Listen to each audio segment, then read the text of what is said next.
મારા દ્વારિકાના નાથ તને ખમારે ખમા, મારા રાજાધિરાજ તને ખમારે. 6 વર્ષની ઢીંગલી દ્વારકા જાય છે, પણ કોઈ ગાડીમાં વાહનમાં કે એ રીતે નહીં. કઈ રીતે? તો કે અમદાવાદથી કન્ટિન્યુઅસલી દંડવત પ્રણામ કરતા કરતા એ દ્વારકાધીશના દર્શન કરશે અને 8મે એ દ્વારકા પહોંચશે. બેટા તારું નામ શું છે? એન્જલ. એન્જલ. તારી ઉંમર શું છે? 6 વર્ષ. તું થાકી નથી ગઈ આ રીતે તું જાય છે તો?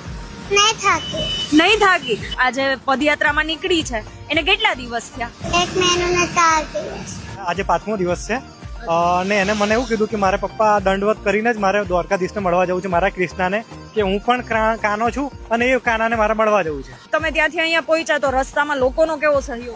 સહયોગ મળ્યો છે બધાનો. અમુક જગ્યાએ તકલીફ પડી છે પર એક્સેપ્ટ કરી છે અમે. આ ઢીંગલી છે એ અમદાવાદથી રાજકોટ સુધી પહોંચી છે, પણ હવે રાજકોટથી દ્વારકા સુધી એને રસ્તામાં કઈ તકલીફ ના પડે તો આ વિડીયો લોકોને એટલો શેર કરો અને એટલો સપોર્ટ કરો કે જેથી કરીને આ ઢીંગલીને કે એના પરિવારને છે આ યાત્રામાં ક્યાંય અડચણ ના થાય. સર તમારો જે રૂટ છે એ એક તમે કહી દો. અહીંથી કાલાવાડ થઈને આપણે લાલપુરા થઈને કે છે ને ત્યાં થઈને જવાનું. તો કાલાવાડ લાલપુરા રસ્તામાં ક્યાંય પણ તમને આ પરિવાર છે આ ઢીંગલી છે દેખાય તો એકવાર એ ઠાકોરજીના દર્શને જરૂરથી આવજો અને એકવાર આ ઢીંગલીને મળજો જરૂર, કેમ કે એની જે શ્રદ્ધા છે એ શ્રદ્ધા કંઈક અલગ જ છે.